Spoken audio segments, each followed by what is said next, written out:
Good afternoon. स्वागत है आपका हमारे यूट्यूब चैनल में द 7 यूनिटी।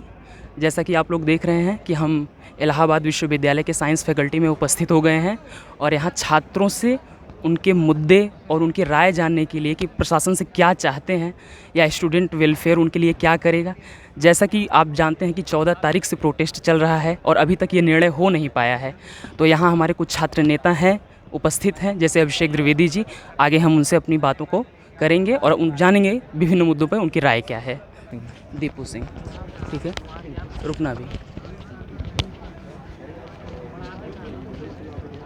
ईयर कौन सा है आपको सर? लास्ट ईयर है। अच्छा, चलो ठीक है, डन। तो हमारे साथ यहाँ के छात्र दीपू सिंह हैं, वो बताएंगे। पहले अपने विषय में सर आप अपना परिचय दीजिए। मेरा नाम दीपू सिंह है, मैं बीएससी थर्ड ईयर के छात्र हूँ। सर आप ऑनलाइन मोड का समर्थन किस लिए कर रहे हैं? क्या क्लासेस उतनी मात्रा में चली नहीं है या पढ़ाई नहीं हो पाई है? कारण क्या है? दोनों चीज़ है, क्लासेज उतनी मात्रा में नहीं चली जितनी मात्रा में होनी चाहिए और पढ़ाई भी नहीं है। ऑनलाइन पढ़ाई में ना तो किसी का प्रॉपर स्ट्रेटजी होता है कि मतलब किस पैटर्न में पढ़ाया जाएगा। कोई पीपीटी से पढ़ाता है, कोई ओरली पढ़ाता है जी, कोई राइटिंग करके पढ़ाता है। राइटिंग हालांकि राइटिंग वाला ठीक था, लेकिन सभी लोग नहीं पढ़ाते हैं। हमारा आर्ट पेपर में शायद 4 पेपर अच्छे 4 पेपर नहीं चलते हैं। इसका मतलब पढ़ाई तो हमारी पूरी ही बेकार हो रही है। बेशक वो 4 पेपर चल रहे हैं जी, ऑनलाइन की वजह से। नेटवर्क इशू, कभी हमको प्रॉब्लम, कभी हम कहीं घर में बाहर हैं, एक्स्ट्रा क्लास, जी, ये सारी चीज़ें हमको बहुत परेशान करती हैं। उसके साथ साथ अब लास्ट टाइम में बताया जा रहा है कि ऑफलाइन एग्ज़ाम होगा। ऑफलाइन एग्ज़ाम होना केवल हमारे लिए मानसिक बोझ ही बताता है और उसके अलावा कुछ नहीं। अब इस समय पर अगर ऑनलाइन होता है तो हमको जैसे मान लो पीजी करना है, जी, हम पीजी करने के लिए हम एक प्रॉपर सब्जेक्ट पकड़ेंगे, जी, उसको हम अच्छे से प्रिपेयर कर सकते हैं। जी, यही तो कह दे कि मतलब कि आप पीजी करेंगे तो कैसे, क्या आप यहाँ क्या पढ़े हैं, तो हम एक सब्जेक्ट को अच्छे से पढ़ सकते हैं, प्रिपेयर कर सकते हैं, पीजी के लिए जा सकते हैं। जैसा कि सर रजिस्ट्रार महोदय ने उस दिन कहा कि मतलब कि अगर आप ऑनलाइन की मार्कशीट लेके जाते हो उसकी क्वालिटी और जब ऑफलाइन एग्जाम देके जाते हो उसकी क्वालिटी, इस पे आप ये क्या क्वालिटी, कहना चाहेंगे? इसमें कोई बात नहीं है। क्वालिटी क्या है, जब ऑनलाइन हो या ऑफलाइन हो, क्वालिटी तो वही बताएगी ना। हम जब ऑफलाइन देंगे, हमारी पढ़ाई अच्छी हुई नहीं है जी, तो उसमें हम कितना अच्छा परफॉर्म करेंगे। बेशक अगर ऑनलाइन होगा तो कम से कम जो हम पीजी के लिए जो भी मतलब सीधी बात पीजी मतलब जो हम आगे भविष्य जो हमारा कदम जो बढ़ेगा वो हमारा बेहतर होगा। कहने का मतलब कि ये ईयर तो पूरी तरीके से हाँ। बर्बाद हुआ है। अब ये लास्ट ईयर अगर हम ऑफलाइन की प्रिपरेशन करेंगे तो इसमें हमको गड़बड़ ही होगा, मतलब कि पढ़ाई हमारी हो ही नहीं सकती, जी। रिजल्ट भी बेकार होगा, मानसिक तनाव रहेगा। हम ना तो कंपटीशन निकाल सकते हैं, ना तो ऐसे भी कोई एडमिशन के लिए अच्छे प्रिपेयर हो। और प्रैक्टिकल तो सबसे बड़ा तनाव है यहाँ। प्रैक्टिकल मतलब कि इस समय 1 महीना है, 1 महीने तो हमको केवल पढ़ने की प्रैक्टिस के लिए टाइम चाहिए। प्रैक्टिकल तब तक निपट जाना चाहिए था। अब प्रैक्टिकल के लिए बोल रहे हैं कि आप 8 प्रैक्टिकल कीजिए, 5 प्रैक्टिकल 2 प्रैक्टिकल हो जाए बहुत बड़ी बात है, बाकी 8 प्रैक्टिकल तो बहुत दूर की बात है। तो अभी तक जितना आप लोग प्रोटेस्ट किए हैं या आपकी बातों को रखा गया है, कितना पॉजिटिव आया है, कितना निगेटिव आया, और आगे क्या लगता है कि अगर ऐसा आपके पक्ष में निर्णय नहीं होता है तो क्या ये आंदोलन जारी रखना है? हाँ, आंदोलन तो जारी रहेगा क्योंकि भविष्य की बात है और इसमें कोई पीछे हटेगा नहीं। ये तो मेरा मानना है, सभी का मानना है। और बाकी जहाँ बात है कि पक्ष में आ रहा, तो हाँ मुझे भी ऐसा लगता है कि 80% तो हमारे पक्ष में है। अब 20% मतलब जो भी हो, मुझे नहीं पता उनके बारे में क्या है, वो कैसी मानसिकता रखते हैं, लेकिन ये भविष्य की बात है। इसमें 80% हमारे साथ हैं, 80% मैं भी हूँ। इसमें जो कुलपति महोदय हैं उनका स्टैंड क्या है, उनका पॉइंट ऑफ व्यू क्या है? वो मतलब किसको लेके अड़ी हुई हैं या फिर क्या? सुनने में आ रहा है कि वो अभी तक छात्रों से एक बार भी मुखातिब नहीं हुई हैं। वो इस छात्रों से मिली भी नहीं है, ना तो हम उनको जानते हैं। वो तो उनका कोई स्टेटमेंट भी हमारे सामने नहीं है कि हाँ वो ऑफलाइन चाहती हैं, ऑफलाइन चाहती हैं कि ऑनलाइन चाहती हैं, कुछ पता ही नहीं उनका। वो क्या करती हैं, क्या नहीं करती हैं, किसी से मिलती हैं, इस कोई मतलब कि सभी का संशय बना हुआ है। ऐसी कोई जानकारी नहीं। सर आप आइए, आप आइए सर, आइए तो आइए।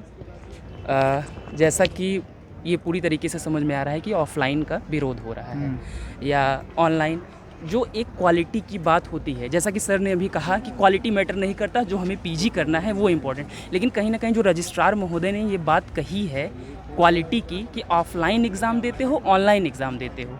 ऑफलाइन का मतलब कि आप उतनी स्टडी करो, और इलाहाबाद यूनिवर्सिटी इस तरीके से है कि यहाँ परसेंटेज बनना टफ हो जाता है, 60 के ऊपर बनना टफ हो जाता है। तो ये जो क्वालिटी के ऊपर आपका क्या कहना है कि क्या वो मार्कशीट वैल्यूएबल होगी जो आप लेके जाओगे कि आपने बीएससी किया है और ऑनलाइन एग्ज़ाम दिया है? वैल्यूएबल तो रही, परसेंटेज देखा जाएगा ना पहले आपका कि परसेंटेज आप कितना स्कोर कर रहे हैं। जी, बस ये देखा जाएगा। अगर आप 20% स्कोर कर रहे हैं तो कहाँ से मान लीजिए ऑनलाइन हुआ ऑफलाइन हुआ तो क्या मतलब है उसका? लेकिन ऑनलाइन को लेके जो एक फोबिया बना हुआ है, फोबिया का मतलब कि अगर ऑनलाइन पास किए हैं तो कैसे पास किए हैं?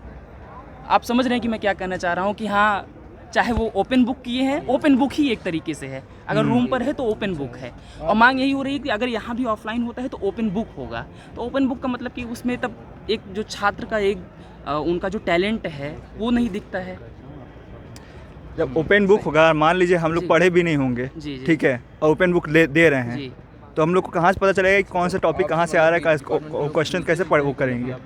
हम लोग पढ़े हैं तभी तो हम लोग ओपन बुक दे सकते हैं। अगर प्रशासन इस तरीके से नहीं मानता है तो बीच का रास्ता सर क्या सोचे हैं? अगर ऑफलाइन बीच का रास्ता है नहीं कुछ, सिर्फ ऑनलाइन सिर्फ यही एक अल्टरनेटिव। ऑनलाइन, ऑफलाइन होगा तो ओपन बुक होगा, तैयार है उसके लिए। Assignment based. तो इसके बारे में बताइए सर, असाइनमेंट बेस्ड क्या था? असाइनमेंट बेस्ड में जैसे जो सिलेबस काटे हैं जी जी। वो हटा दें, और जो उस प्रैक्टिकल ना हो पहला, फिर असाइनमेंट बेस्ड प्रैक्टिकल ना हो, उसके बाद जितना सिलेबस में आएगा उसमें से दे हम लोग तैयार करने तैयार है पर यूनिट। तो आप देख रहे हैं यहाँ के छात्र पूरी तरीके से ऑनलाइन एग्ज़ाम के लिए अड़े हैं। अब देखते हैं आगे कि प्रशासन का निर्णय क्या आता है और इस पे क्या वो जिस तरीके की कमेटी गठित हुई है 7 सदस्यीय 8 सदस्यीय, वो अपनी बात किस तरीके से रखते हैं, प्रशासन मानता है या नहीं मानता है। हमारे छात्र साथी आयुष तिवारी मौजूद हैं, तो इनके विषय में हम पहले आप अपने विषय में सर बताइए। मेरा नाम आयुष तिवारी है, मैं आर्ट फैकल्टी से बिलोंग करता हूँ और ईयर आपका कौन सा? सेकेंड ईयर मेरा है। Second year exam. जी सर। तो आप भी ऑनलाइन प्रोटेस्ट में हैं? हाँ सर एकदम। कारण बताइएगा क्यों, ऐसा क्यों? क्योंकि सर अधिकतर बच्चे यहाँ से गांव एरिया, विलेज एरिया से बिलोंग करते हैं। जी जी। और फिर उसके बाद विलेज एरिया से बिलोंग करने के बाद यहाँ पे आए हैं तो कई लोगों को नेटवर्क इशू है, प्रॉब्लम है। एक महीना बाद हम तो आपको कई ऐसे उदाहरण दिखा देंगे जिसमें सर 21 तारीख को बोले हैं कि क्लास नहीं चलेगी, उसके एकदम 1 महीना ख़त्म हो गया है, क्लासेज चल नहीं रही थी। 1 महीना पहले अचानक आ गया कि वो ऑनलाइन एग्जामिनेशन होगा, अब फिर उसके बाद बढ़ा के 1 महीना और कर दिया गया है। तो ऐसे कैसे संशोधित हो सकता है? तो कहने का मतलब है सबसे ज़्यादा प्रॉब्लम जो हुई है वो क्लासेस ना चलने की हुई है, या जो भी ऑनलाइन चला है वो लोगों की एक्सेस में नहीं था। हाँ, क्योंकि कोई प्रोफेसर तो ऐसे हैं जिन्हें ऑनलाइन पढ़ाने का तरीका ही नहीं मालूम होता था। कभी मतलब पढ़ाते थे, अभी कुछ यहाँ के मैथ डिपार्टमेंट में देख लीजिए, कुछ दिन पहले टेलीग्राम पे कुछ आया था कि कुछ बच्चे को कुछ समझ ही नहीं आ रहा था कि वो क्या पढ़ाएंगे, क्या कैसे पढ़ा रहे हैं। तो ये सब कुछ प्रॉब्लम है ऑनलाइन में। और ऑनलाइन में वैसे भी दूर दराज एरिया में नेटवर्क रहता नहीं है, बच्चे पढ़ नहीं पाते हैं। वो बच्चे यहाँ पे कोरोना आ गया, पेंडेमिक आ गया, ये हम सोच सकते हैं, लेकिन अचानक ऑनलाइन, उसके बाद ऑनलाइन के बाद सीधे एग्जामिनेशन, ये कहीं हद तक सही नहीं है। तो आयुष, इस मुद्दे के अलावा जैसे ऑनलाइन प्रोटेस्ट है, इसके बाद यहाँ फैकल्टी की, चाहे वो साइंस फैकल्टी हो या आर्ट फैकल्टी हो, प्रॉब्लम क्या है, अदर प्रॉब्लम्स क्या हैं? और अदर प्रॉब्लम्स तो चाहे वो प्रोफेसर्स को लेकर हो, हाँ। या सुविधा को लेकर हो, किसी तरीके का कन्वीनियंट, या हॉस्टल्स को लेकर हो। हाँ उसके सर, विषय अभी में तक बताइए। हॉस्टल आवंटित नहीं हुआ है। मैं खुद ही देवरिया जिले से बिलोंग करता हूँ और हॉस्टल की चाह में आया था। अच्छा खासा नंबर भी था, मैंने अपना गोरखपुर यूनिवर्सिटी भी छोड़ा क्योंकि मेरा गोरखपुर यूनिवर्सिटी में कहीं ना कहीं हो गया था, लेकिन फिर भी ये ऑक्सफोर्ड ऑफ ईस्ट कहा जाता है, तो कहीं मन में भी एक विचार था कि चलते हैं वहाँ पे। यहाँ पे हॉस्टल के लिए आया तो हॉस्टल अभी आवंटित हो ही नहीं रहा है। बोल रहे हैं लोग कि फरवरी तक हॉस्टल आवंटित होगा।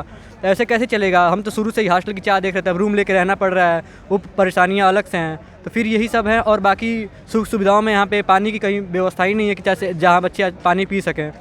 तो कम से कम कहीं 2-4 जगह तो कम से कम RO लगवा देना ज़रूरी है। तो सुनने में ये भी आया है कि जैसे जो क्लासेस चल रही हैं, जो प्रोफेसर्स को पढ़ानी चाहिए, प्रोफेसर्स की नियुक्ति भी नहीं हो पाई है, जो स्कॉलर्स हैं, जो रिसर्चर्स हैं, वो पढ़ा रहे हैं। हाँ सर, ऐसी तो बात है। यहाँ पे ऑक्सफोर्ड ऑफ ईस्ट इसको कहा जाता है, लेकिन यहाँ पे कुछ दिन पहले खुद ही बहुत सारे मतलब AU के ऑफिशियल साइट से ये आया था कि यहाँ पे प्रोफेसरों की बहुत किल्लत है।